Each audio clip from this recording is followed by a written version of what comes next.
मनाया जाता है और आज से ही सूर्य दक्षिणायन हो जाते हैं। हरेले के पर्व के पीछे उत्तराखंड में विशेष रूप से मनाए जाने का एक वैदिक सिद्धांत मिलता है, जिसमें कहा जाता है कि उत्तराखंड प्राचीन काल से ही देवभूमि रही है। भगवान भोलेनाथ जी का यहाँ पर विशेष रूप से निवास स्थान माना जाता है। प्राचीन काल में यहाँ अत्यधिक बर्फबारी होती थी, तो उस कारण से पर्वतीय क्षेत्रों में बहुत ज्यादा पेड़ पौधे नहीं होते थे। अक्सर गर्मियों के बाद जब बरसात का समय आता था, यहाँ बारिश कम होती थी और सूखे जैसे हालात आमतौर पर रहते थे।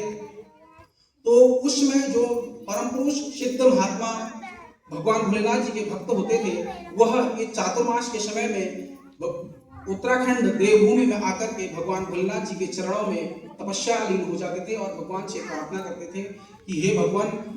जो वर्तमान समय की स्थिति सूखे की है उससे हमें बचाइए। और श्रावण के एक गते को वह लोग यत्र तत्र सर्वत्र कहीं से भी पौधे एकत्रित करके पहाड़ी क्षेत्रों में लगाते थे और भगवान से प्रार्थना करते थे कि हमने जो पौधे लगा रखे हैं उसकी रक्षा करना प्रभु आपका काम है, और आप हमारे साथ साथ हमने जो मेहनत की है उसके सिंचित रूप में आप हमें वर्षा प्रदान करें। तो बोलते हैं कि महर्षि भृगु एक हुए, उन्होंने जब सिद्ध तपस्वी थे, वह उन्होंने जब भगवान भोलेनाथ जी को प्रार्थना की और भगवान भोलेनाथ जी को प्रसन्न किया, तो तभी से श्रावण को एक गते को ही पूर्ण रूप से उत्तराखंड क्षेत्र में बारिश हुई और उन्होंने जो वृक्षारोपण उस समय किया था वह पूर्ण रूप से सिद्ध और सफल हुआ। और बोलते हैं कि तभी से देवदार के जो वृक्ष है उत्तराखंड में विशेष रूप से तभी से होते हैं।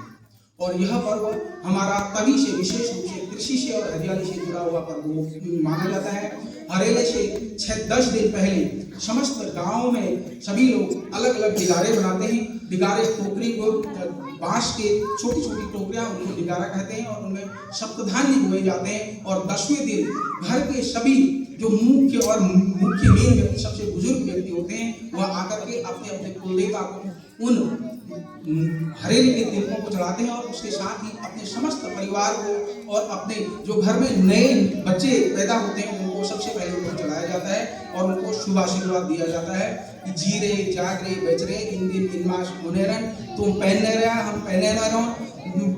शावे जब उदय जो सूर्य जब करान है जो धरती जो चतुर्भुजा आकाश जो उच्च है जो। इसका मतलब ये हुआ कि आशीर्वाद इस प्रकार से देते थे